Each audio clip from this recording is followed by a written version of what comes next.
Well, thank you. My name is Carlo-Jan Hofmeister. I'm from the Young European Federalists. And I would like to go back to what the Member of Parliament just touched upon. I think we have started with some good stuff in Europe, but that's definitely not enough. The biggest polluters are China, the US, and India. So how are we going to do as Europeans? How are we going to talk to our partners in China, in India, in the US, especially on the COP26 now in 25 days? How are we going to try to bring them on board concretely, especially to the Commissioner? What does the Commission and the European institutions as such have in mind to bring them on board? Thank you.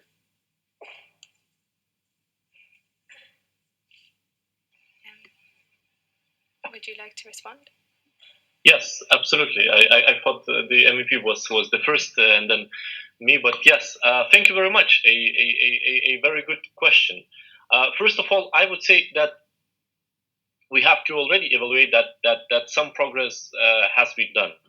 We have a completely different approach from the US. When we started the European Green Deal and announced about the climate ambition by 2050, we were sort of starting that club on our own, not really knowing how and with what approach our partner is going to react. And as I said, US has a completely different approach. I think the cooperation now is gaining speed. And actually, I feel that we may maybe even getting to a competitive mood, which, of course, out of Green Deal, everyone wins. They already announced about their plans of cutting emissions by 52%, 53% by 2030, which is very close to our 55, at least 55% target. Now, when it comes to China, India, Brazil, that's more complicated. First of all, because their climate ambition is 2060, which is, of course, not enough. And we need to find ways to convince them that we need to get climate neutrality by 2050. There is still some progress. The good thing that just recently China made a very important announcement of stopping funding, for example, coal power plants abroad. That's a huge step.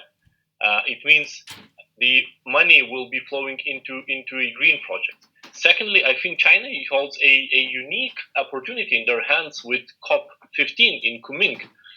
And it's a biodiversity COP, but that gives them a unique chance to actually have a leadership in climate agenda, setting a highest possible standards for environment protection, agreeing on 30 for 30 target, but not only that, 30% of marine environment and environment to be protected, but not only that, most importantly is putting it together with monitoring, with reporting, with adequate funding, maybe designating territories which already can be protected as such, for example, ocean around Antarctica.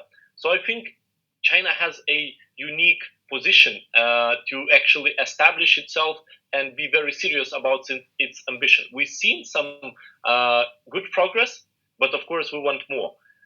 As of our outreach, I'm very happy that we finally have a chance to actually not only speak online, which we do a lot, but actually meet.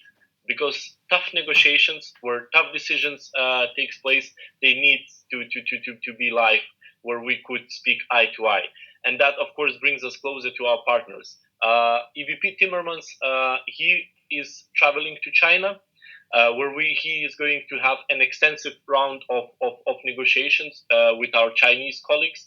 Just recently, I had a call with the Chinese minister and India minister, which I'm very happy with the outcome that India minister, for example, and India co-sponsored our proposal on marine protected area in Antarctica, which, if agreed, would protect 1% of the world ocean. So there is a lot of activity going on, but of course we need a stronger push.